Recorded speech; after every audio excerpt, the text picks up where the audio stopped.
Task Force One, which is an effort for the Professional Loadmaster Association to work with industry and FAA and NTSB to get a commercial certification for loadmastering. So without further ado, the floor is yours. Thank you. As a note, when he's done with his briefings, we're going to stay in here and do a quick group photograph. Okay, we'll do that up on the stage. So, Thank you. Okay.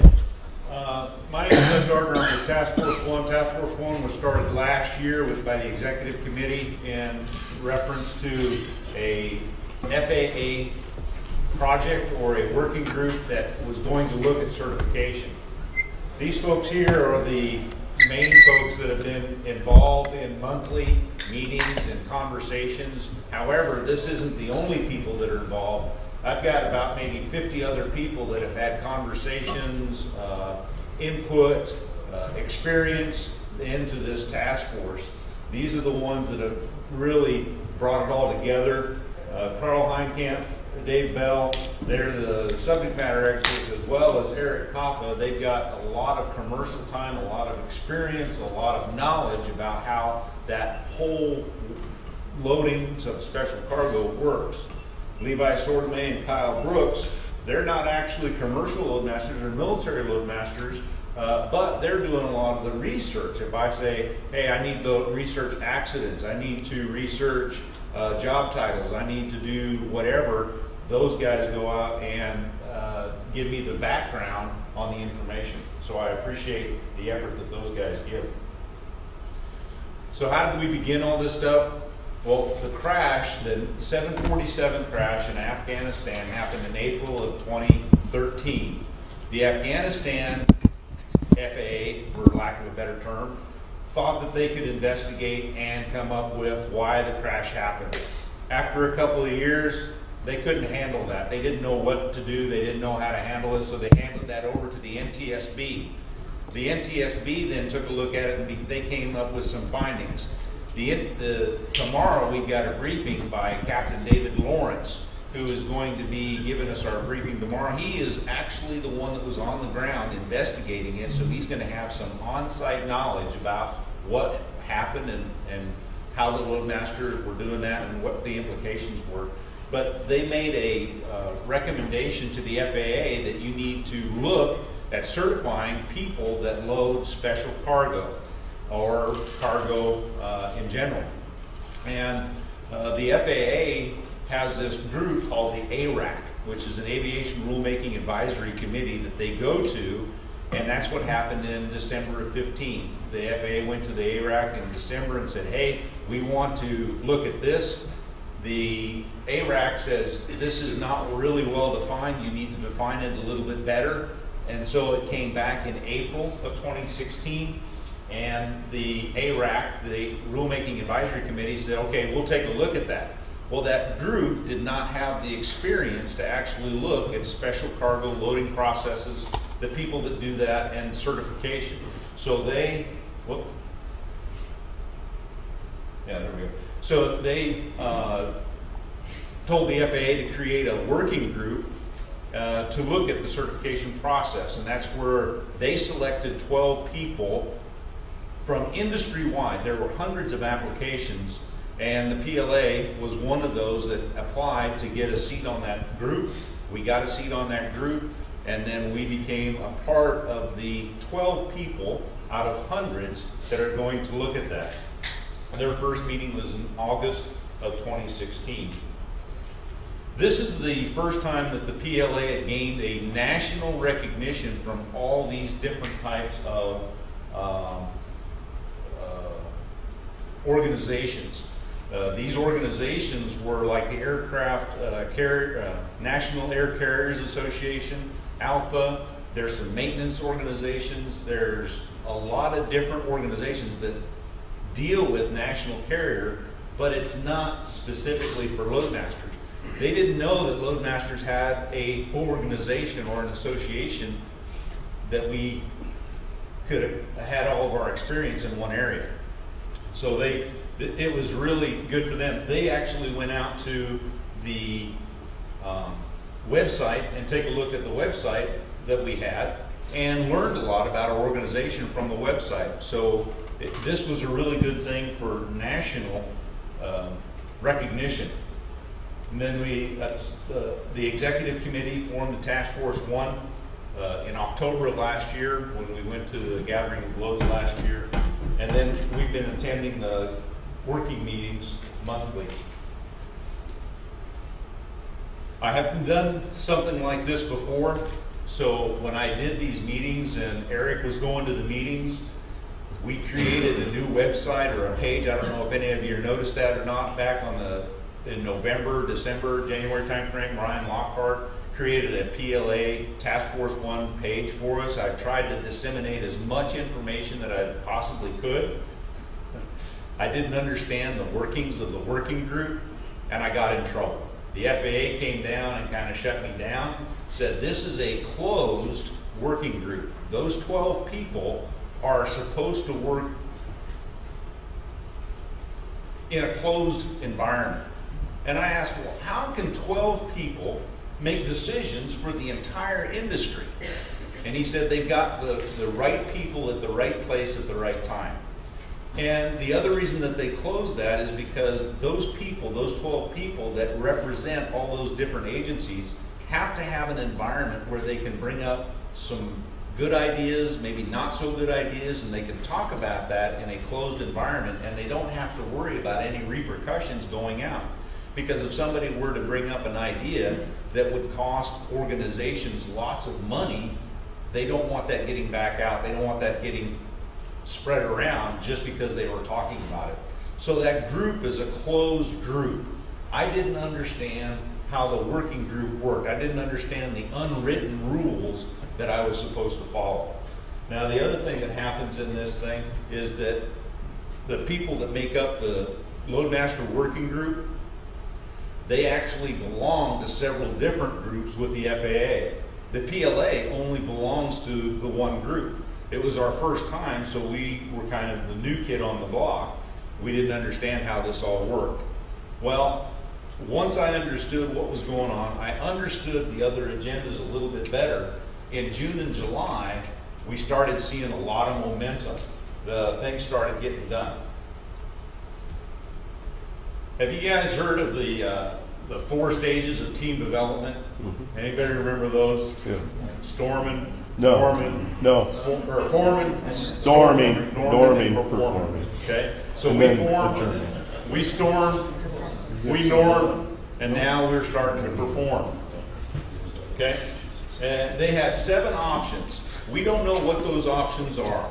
This is public information that the group has to give to the ARAC, because the ARAC is the over-guiding committee for the Loadmaster Working Group, and they are the ones that have to know if the working group is making progress. So this is the information that's actually being given to the ARAC. They said that they'd come up with 7 options.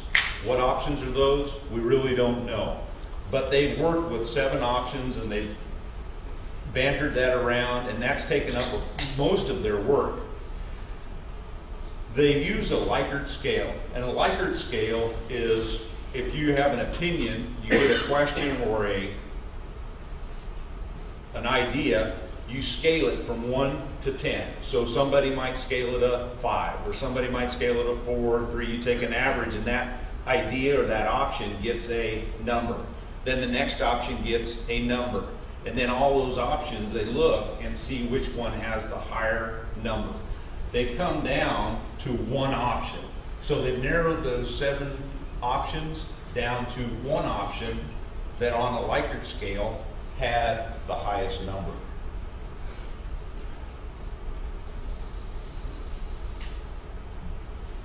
In their deliberations, this working group is looking at Part 121.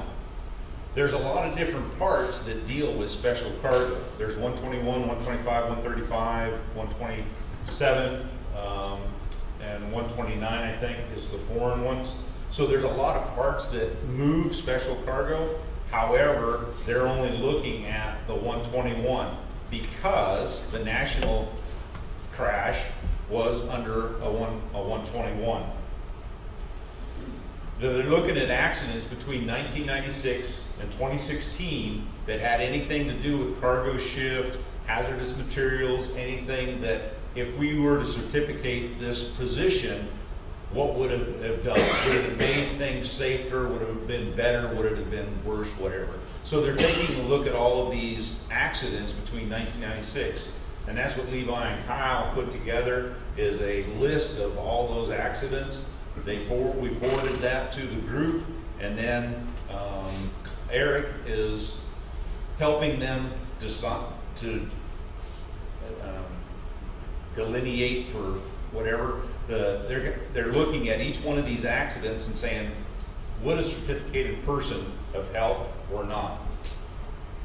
The issue that we have within the group is that the loadmaster term is not used. There are no loadmasters in the civilian community.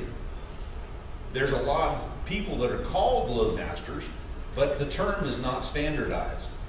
We in the military have a definite title. We have a job description. We know exactly what that is.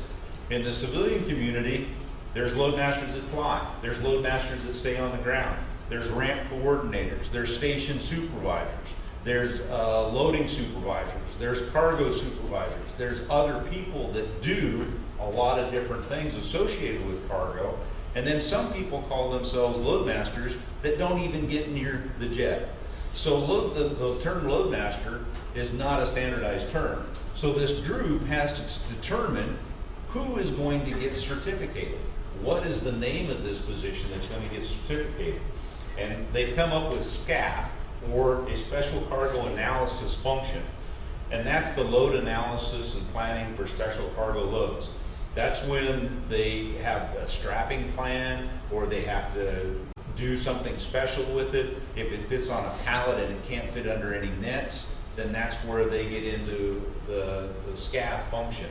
There's also the special cargo loading supervisor, just another name. They don't know what this position is actually going to be called yet. That's what they're trying to decide, and that's what they're trying to get their minds wrapped around, because in the commercial world, the term loadmaster has not been identified. In this working group, they also take a look at the circulars. The FAA has rules and regulations, which is under Title 14, that's their regulations. But not only do they have the regulations, they have aircraft circulars, they have NOTAMs, they have different things, they have OPSECs, they publish a lot of different information. And these aircraft circulars are guidelines on how to do certain things. And this group is looking at 12085A. That is the definition of cargo, special cargo, handling of cargo, how you work it, what you have to do, what kind of tie down you have to do, what kind of ULDs you can do, the unit load devices, what kind those can be. So we're looking at those, and that is in revision. There's expected to be a Bravo pretty soon because of the special cargo definition. There are several different working groups that are working on the special cargo. What is special cargo? How does it look? What does it look like? How does it handle? Those things are being looked at through this group and through other groups. This working group has agreed unanimously that one of the duty functions similar to a loadmaster would make a positive enhancement. All they're saying is that, yeah, if you certificate it, then it's going to increase safety. That's kind of a blanket statement, because if you certificate, that adds another level of regulation. It's going to make it safer. But that's what they've come up with. And then they have to also decide, what is this certification going to look like?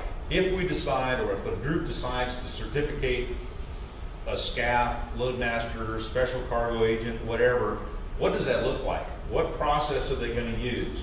What mechanisms are they going to do to show that a person is certificated or licensed or trained in any way, shape, or form? There's an economist that's working with this group, and I had mentioned earlier all the accidents that they're looking at. Well, this economist is going to take those accidents, anything that they're looking at for training, and see what the economic impact is for the companies, for the industry, and even for the government. They haven't come up with anything that I know of, but that's what they're in the process of doing. They're doing their decisions, and they're going to drill down, and they've actually they've reconfirmed that they're only looking at the 121, part 121 accidents at this time. We're in the backside of the group making a decision. They are making a report. They know that what the one option is. They're trying to get the financial data taken care of, and they're forming a report. This report is going to go to the ARAC, the Rulemaking Advisory Committee, sometime in the future. I don't know when that's going to be, but it's probably going to be in the December, maybe the May timeframe. We don't know when they're going to do that. The working group has to come up with an idea of what they want to say in the report. They have to justify why that one option is the best. The most recent event that we've had is a face-to-face meeting Eric went to in August 15th and 16th at Herndon, Virginia, and they talked about this report. What is the format? What is the structure? What do people want to say? Who's going to actually do that? So they're working on the report, and they're going to finalize that over the next couple of months. They do that by telecon. We also are expecting 1 or 2 more face-to-face meetings so that the group can get together and hammer out the report at one table, and they do that over a couple of days. So what happens next? I mentioned that we have this report that's coming out. They will come out with a recommendation, and they give that to the ARAC. When they make that public to the ARAC, that becomes public to the world, which means it becomes public to us, the PLA, and then I will try to get that out to our members as much as I can. We'll be reformulating a response to that, whatever that means, whether it's good, bad, indifferent, if they left something out, if they didn't think about something. And then it's going to be on the members' responsibility to also write in to the FAA and tell them what your thoughts are on what the recommendation is. Because when it goes to the ARAC and they're going to look for public opinion, that's when we have a personal responsibility to do that. We'll do that as a PLA, but then there's going to be a personal response, and I'll be getting that out through the PLA when we get that. So what is our continued focus? Why are we doing this task force? Well, we're trying to increase our knowledge of commercial loadmaster issues. One, the issue that we're really involved in right now is the certification. We actually didn't ask for the certification. This certification process has come upon us from the crash of National.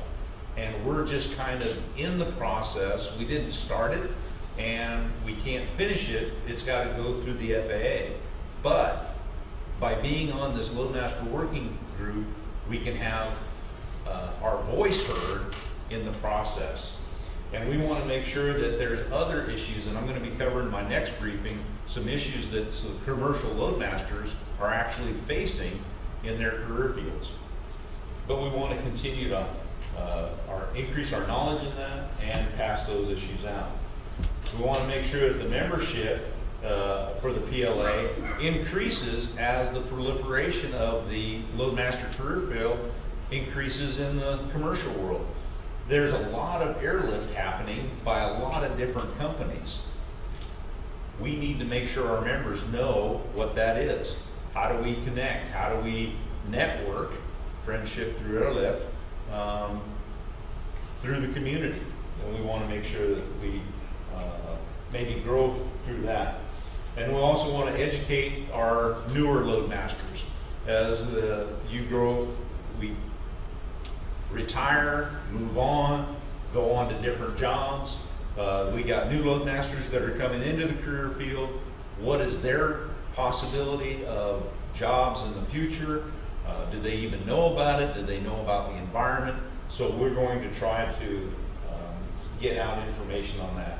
And then we want to solidify the model of friendship through it. So that brings us up to date on a task force. Does anybody have any questions on what the task force is, or what we're doing, or why we're doing it? I have a quick question. So the working group is working on what certification process they should do for the Loadmaster, right? If they But decide that that's the way they're going to go. But they haven't even defined what a Loadmaster is and the job description. That just seems backwards to me. It's like, how do you know how to certify if you don't even have a job description to certify that? That's where the SCAF comes in. So they're defining a Loadmaster as a SCAF, which is a special cargo analyst function, which covers a huge range. Loadmasters in the civilian world don't always fly. So there's Right. Loadmasters on the ground, there's ramp coordinators, some are Loadmasters, some are not. So they're trying to figure out, how do you encapsulate all of those folks, all of those peoples with all of those job titles? Well, the SCAF is where they've started. What it actually looks like, I don't know. That's when we have to wait for this report, and we'll have to see what the option is when it comes out in December or possibly May next year. Yeah. A lot of unknowns. The industry, and I guess I'll get into that a little bit later, but the industry uses Loadmaster all the time because they know what Loadmasters do. When you load an airplane, you have a Loadmaster. So they advertise for Loadmasters. They talk about Loadmasters. Even the FAA in their circulars, the A12085A, has Loadmaster in it. It says the Loadmaster will. Well, if the Loadmaster isn't defined, how can you say that there's a Loadmaster? Well, that's because it's a widely used term. But in the FAA regulations, in the title itself, there is no Loadmaster. We're not a crew member. We're not a licensed position. The people that actually sign off and the authority for the load, once the Loadmaster signs it or loads it, is the captain of the aircraft. He's the one that actually says that everything on the jet is good to go. So when the captain signs it, the Loadmaster has done the job, but the captain is the one that does accepts the responsibility. So. Yes, sir. Out of that 12 people in the working group, one of them's PLA. Where did the other 11 fall into as far as the job titles? We have some lawyers and a mechanic, a lobbyist, and a pilot, and I think that's it. But of the 12, we are fortunate that 3 of them are actually Loadmasters. Mark Fanoff, who is the chairman of the group, was out of the, oh, now I forgot the number, West Virginia. Anybody from West Virginia? 167. Huh? 167. Is it 167th? Okay, he's out of the West Virginia Guard. What's the wing, 130th? Huh? Okay, well, anyway, he's out of the West Virginia Guard, and then Rusty Fine is another Loadmaster, and I don't know where he served, but he has Loadmaster experience. So there's 3 people on the board that have Loadmaster experience, but Eric is the one that speaks for the Professional Loadmasters Association. So he has a little bit of camaraderie, if you would, on the board. However, they have their own competing agendas because both of those represent other organizations and they have to represent who they're representing. So they know Loadmaster stuff and they can understand Loadmaster terminology, but sometimes they have to maybe do something different because of their organization priorities. So it's competing.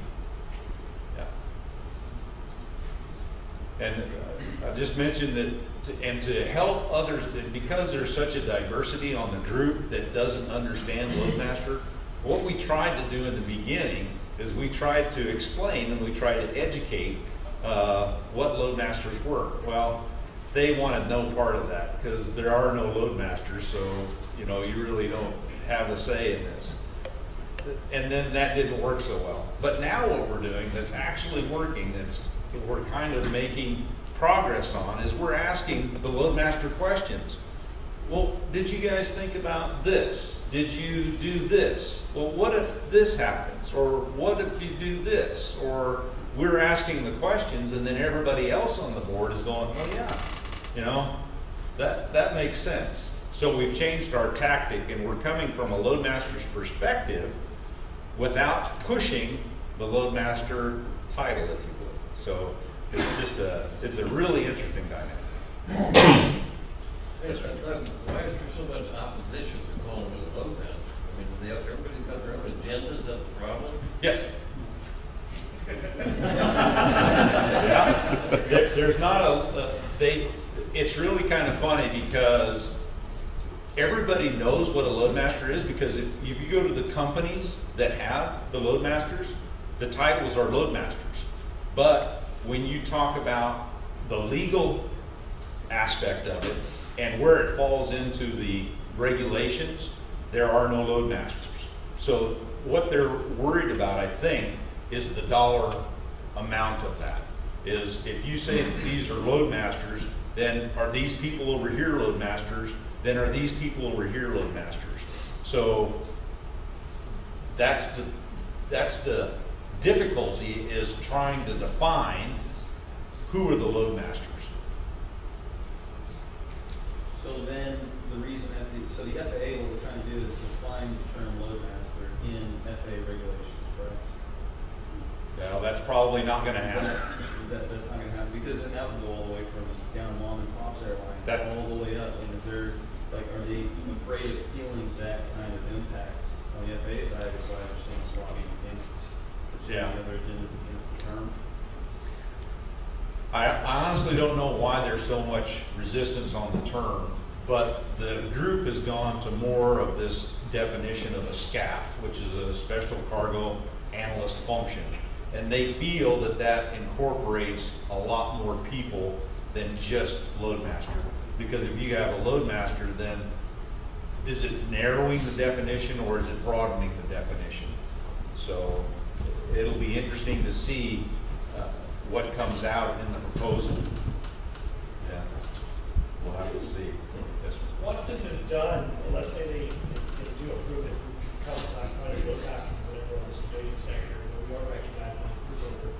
Could we see a potential shift where the qualifications to get hired as a loadmaster, whether it be with the cargo airlines or even the commercial airlines, where loadmasters active duty wise start to do like a pilot and switch over because the pay's better, the benefits are better, and have shorter there? Can we see that potentially occur where they're hiring people with more experience as opposed to just showing up the street because they have this qualification that they've met? It's a possibility. I mean, it depends on how the companies actually treat the loadmasters.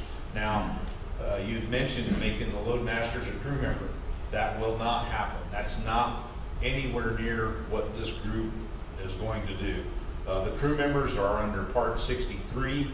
This, if it becomes certificated, will be under Part 65. It's the same part that handles aircraft dispatchers, parachute repair, and AMT mechanics.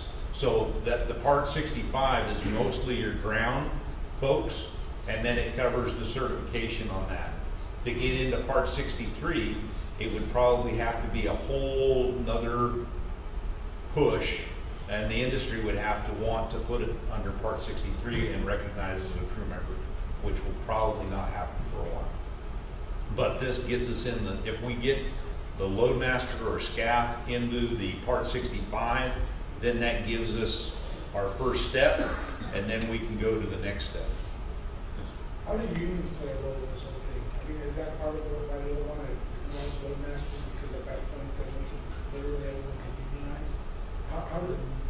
Has the wording been brought up, or what's the hesitation? Well, I don't know about the unionization part of that. The Professional Loadmasters Association can't get involved in that because we're a 501c10 organization, which is a fraternity of, I think it's fraternity, not fraternity. Fraternal, there you go. Fraternal organization. How about a fraternity? Okay. So we're a fraternal organization, so we can't get into the unionizing part of that. There are unions out there. If Loadmasters feel that it's necessary to unionize, they have that option, but it hasn't been very successful, and there's not very many unions out there. Companies do not want the unions in place because it costs a little bit of money, and then they are forced to deal with the union. Good. So since we're talking about, go ahead. Yes. You said that the task force is looking at accident involved loading since 96 and 2016. Yes. How many are there? I think we had maybe like 40. Yeah, well, that's more than this, I mean, we had, some of those there was 30 a year in some places. Yeah. I thought there was a total of, broken down in terms of everything we looked at maybe over 200 incidents. But there's a lot more than that, but we were able to classify them as, yes, if the loadmaster had been on board, or look and say, if there was somebody that knew what the heck they were doing with the cargo on board the way the aircraft flied and had the crewman, could the outcome have been potentially different? And we looked at why we might have to look at the outcome and give you an honest answer, but there was a lot. How many were catastrophic? That's another number I have to look at. But there were quite a few of them. Everything dealing with, from having to do with just hazardous cargo on board that had you or I or anybody else that knows what we're doing on a military aircraft. Then on that plane, we would immediately look at it and say, well, that's freaking dumb. How would that have ever gotten by anybody had we had a certified guy to look at first? But it's a different industry standard than ours. Anything else? I'll go ahead and go into the other briefing that I have. It's more of the commercial side. And this is going to deal with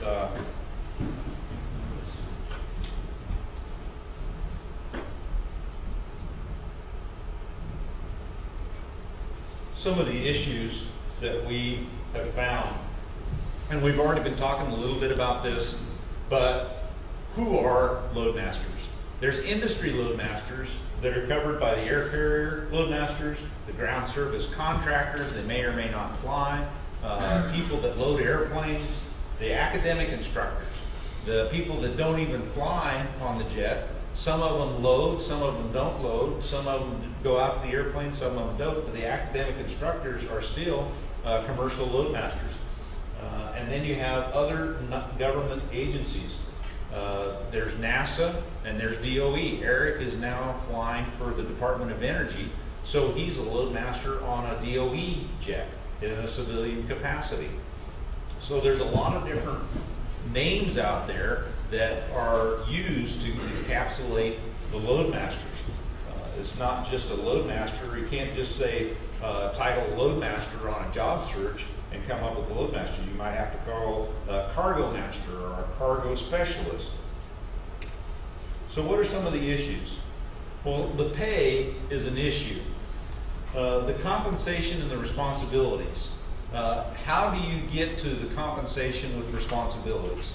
Right now, the companies make up the responsibilities and the compensation. When you go out and you take a job, basically in the civilian world, they say, we're going to pay you this much, and you have these duties, and then you make a decision whether you're going to do that or not. What has happened over time is that the compensation for the responsibilities, when loadmasters get out there and they work and they see what's going on, it's a hard job. There's a lot of work that goes into it, and some people find that the compensation doesn't equal the responsibilities. So there's a dichotomy there of the compensation and responsibilities. When employers go out for these, when the employers advertise these jobs, they have to follow the Fair Labor Standards Act, which dictates salary, hourly, or daily pay. And they have to choose which way they're going to pay you. Now, if you're salaried, then you get paid per annum, and it really doesn't matter how much money you make or how many hours you work in the meantime. You get paid a certain amount per year. Now, there's some exemptions in the Fair Labor Standards Act that allow people that are management, executive, or professionals, and that's kind of what we fall in, is the professional category. They don't have to pay you any kind of overtime. And there have been lawsuits because some loadmasters, they go out on a daily rate, and they may stay out on the road getting paid daily for maybe 6, 8, 10 days at a time, and not even see a hotel or be able to get off the jet, depending on what was going on. So they get paid a daily rate, but they don't get paid any overtime. There's been some lawsuits about overtime and hazardous duty pay, but they have been unsuccessful.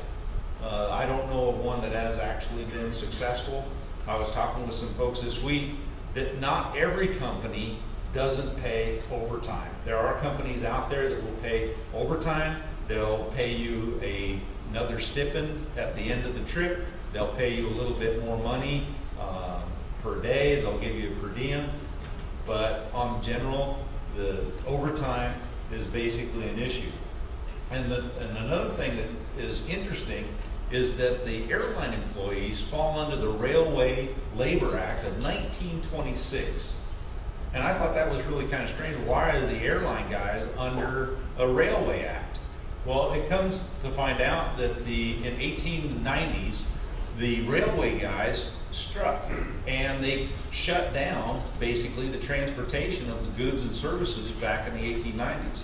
Well, Congress said, we can't afford that. We can't have the nation shut down by transportation. So when the airline started growing in 1938, I believe it was, in 1938, they said, well, the airline industry needs to be under that Railway Act. So they're handled separately than the National Labor Relations Board. And this is what you were talking about on the union side. If people were trying to get unionized, they have to unionize under the Railway Labor Act and not the National Labor Relations Board. There's a whole set of rules that go along with that, and describing the collective bargaining units and how you do that and how you go about mediation and all that.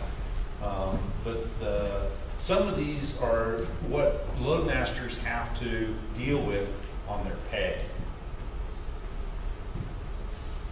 And we've already kind of talked about the status of loadmaster.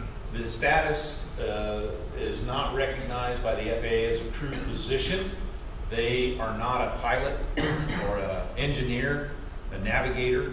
They are just another person on the flight that may work at certain times. So some crews actually treat them as part of the crew. They'll take them to the hotels. They'll do just like they were a member of the crew. They act as the member of the crew, but in reality, they're not a crew member. Other crews, other positions, other companies, they don't get that. When the crew goes to crew rest, they leave the loadmaster out the jet to do whatever. Sometimes it's maintenance, sometimes it's loading, sometimes it's whatever. So waiting for the load. So they don't get. It's a wide disparity on how they get treated by different members of the crew. And they can also do a crew jump seat. They can't go on airplanes, and sometimes pilots and engineers, they can get on aircraft and jump from place to place so that they can move just like they would for deadhead or something to that effect. Loadmasters can't do that generally. So creates a transportation issue trying to get loadmasters from point A to point B. Another thing that on the status for loadmasters is that lawmakers don't know what a loadmaster is. Well, why don't they know what a loadmaster is? Because it's not defined. It's not in the books. So when they're trying to make laws, there's an Alaska State Senate Bill 54, and you can read a transcript of these lawmakers trying to decide what's a loadmaster, where do they fit? Do we pay them overtime? Do we give them compensation? Do we do this? Do we include them in the bill? And it goes back and forth. What's a loadmaster and what do they do? And in the end, they went to the Title 14. They're not a crew member. They're not included in the bill, so they got left out of the provisions for the pilots, the engineers, and the navigators. They got included in that for a pay issue, but the loadmasters were left out because the lawmakers didn't understand and it wasn't in the rules. And we talked about this already. We talked about the titles that are used throughout the industry. It's not really standardized. So what is the airline work industry, the environment like? Well, there's no duty day limits. Whether you're working out there for 8 hours, 16 hours, 24 hours, 36 hours, it really doesn't matter. It's company policy how long people can work at any given time. So if you're in a company and they don't have those rules, you could actually be working for an extended period of time without rest. The loadmasters don't get a particular rest requirement. So when they're on a trip, they get to load the aircraft. Maybe it takes them 3 or 4 hours to load the aircraft. Once they're up in the air, if they're flying on the jet, then they can actually sleep. That is their rest. If the flight is 15 hours, then they might get some good rest. But if that bunk has to be used by one of the crew members, then they kick him out, and now he doesn't have a bunk. If there's a way to do that, if the flight is only a couple of hours long, that's his rest, or that's the loadmaster's rest. So they load up, they fly for a couple hours, they do the download, maybe an upload, fly for a couple hours, and then do that. That's happening in the desert over in Afghanistan and Pakistan and Iraq, over in that area where they fly and it's just a couple hour leg. It can be a little bit tiring. We talked about the jump seating already. And there's no standardization of training. If you go to work for company A, they may train you for a couple of weeks on certain items. If you go to work for company B, they may or may not take that training, or they might retrain you all over again on the way they want it done. If you go to company C, they might just send you out on the line and say on the job training. So there's no standardization. They have to let the FAA know that they are training people to load jet. But the FAA has no idea what each person is being trained. That's one of the things that the working group is looking at, is what does this training need to look like? If you're going to train a loadmaster or a SCAF or a special cargo agent or whatever, what does that training look like? What do they need to do? How long is it? There's a lot of opposition to that, because then you're telling the companies how much money they need to spend on training, when some companies spend a pretty good portion and some companies don't spend all that much. So there's a little bit of pushback on the types of training that is available. And I learned a term that's very important on the FAA. The training could be FAA accepted or FAA approved. And when it's FAA accepted, that means the company just hands the paperwork up and say, this is what we're training our folks on. When it's FAA approved, then the company sends it to the FAA. The FAA actually looks at it, says, okay, this is good, we sign off on it, and that's approved. When it's accepted, it's just a notification that we've basically trained people to a certain level, and the FAA says, yeah, that's fine, But when it's FAA approved, then the FAA has to say, okay, this is satisfactory, this is not satisfactory. There's a level that goes in there. And then there's some other work environments that Loadmasters have. We have non-flying folks that are out there. We have weight and balance technicians. We have people that are in the load planning shop, if you would.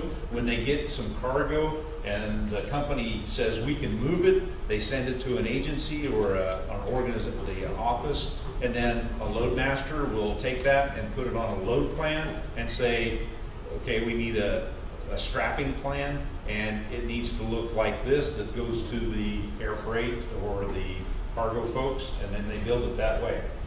Then there's government flying. You have the flying and the non-flying. We talked about Eric. He's already on the DOE, and he's flying with the Department of Energy. And there's NASA. There's some loadmasters with NASA. And then there's non-flying in the government as well. Steve Hondell, he's in charge of the craft. I think Doug Coons is in a civilian position. And I think there's some other folks that are in a civilian position that they're still loadmasters. They do loadmaster functions, but they may not go out to the jet and actually fly anymore. So what are some of the recent developments in the commercial world? Well, the NTSB called for certification. Because of this national crash, and this is not the first time that they've done this, the NTSB over several years in the past has told the FAA, you need to do something about people that load aircraft. The FAA and the ARAC have said, we're good, our processes are fine, everything's okay. Well, now with this national crash, the NTSB came out with some findings, 4 findings, and they recommend that people that deal with the special cargo be certified. Since there's been a track record, the FAA is now in a position where they have to really come up with a good answer. And that's why we're in this working group, is to figure out what's the best way to do that for certification. So the FAA establishes this working group. They're not really part of the working group, but they're in charge of the working group, and it's under their auspices as well as the ARAC. So there's a lot of involvement by the FAA. And there's other groups. There's a cargo focus team that is working with the cargo, the special cargo. The FAA is doing a lot of different ventures to tackle this problem of certification. What's the best way to make the airline industry just a little bit safer? And we talked about the PLA slot and the term loadmaster. So what does it look like ahead? Well, growth. That's the key word, growth. The airline industry is growing. There's private companies that are coming online. There's Amazon Prime is going to start, they've contracted. They're going to start doing cargo. Loadmasters are going to be in a high demand, and it's going to increase. So what we need to do is we need to take a look at that, and we need to see how, as an organization, we can collectively understand these issues and look at the commercial loadmaster and see what those issues are. Okay, any questions on any of that? Yes, sir. I'm not sure where it's at right now, in the politics of things, but how do you think the privatization of the FAA may affect this? The privatization of the FAA? Yes, sir. President Trump was looking at privatizing the FAA, and that does happen. I'm not aware of any movement, so I'll look into it. But air traffic control that you're talking about, right? Yeah, that's what, it's just a traffic controllers. Oh, is that right? Yeah, I don't think it's the agency. I think it's that, I did hear that the air traffic controllers were, he wanted to privatize those, but I don't know where that's at. Yeah. All right, if you have any questions, Eric Kopka is going to be here tomorrow for breakfast. He's getting in late tonight. And then the NTSB guy, Captain David Lawrence, he's going to be talking about the accident tomorrow at 1. So I would like for you all to attend that. he's got a really great briefing. And then if you catch him on the side, ask him some questions. If you have some questions about what actually happened, or if you haven't heard anything, very good. Do you know if he's gonna talk about the training that the Loadmaster on the National Jet received? We can tell him to. If he has any knowledge of it? Mhm. Yeah, Okay, I thought it was interesting, okay. rumors that I've heard anyway. All right. Got those accident numbers for you. It was from 96, 2016, it was total 206 accidents that we looked at, 21 of which were total losses. And we looked at a total of over 400, almost 400 accidents actually, all the way back to the 60s. So the overall, what they wanted us to focus on is 96. Any idea of the cost? That's why I'm tracking on that, not my side of it anyway, I don't know if that. Yeah, we didn't have access to that. That's where the FAA economist is coming in. They have that whole bureaucracy that will come up with the number, whatever that is. All right, thanks very much.